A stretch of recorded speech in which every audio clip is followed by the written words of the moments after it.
ఇవి పొగాకు గదులు అనమాట. దీన్నే టొబాకో అంటారు కదా, అదే ఇది. చూడండి రైతు ఎంత మంచిగా ఆరబెట్టిండో. వర్షాలు పడుతున్నాయి అయినా ఏం కాదంట కదా, రైతు నడితే ఏం కాదని అంటున్నాడు.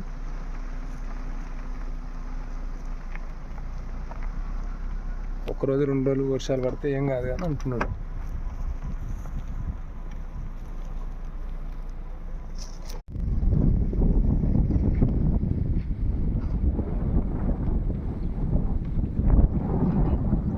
దోసకాయలు ఎండకెడుతున్నావానా?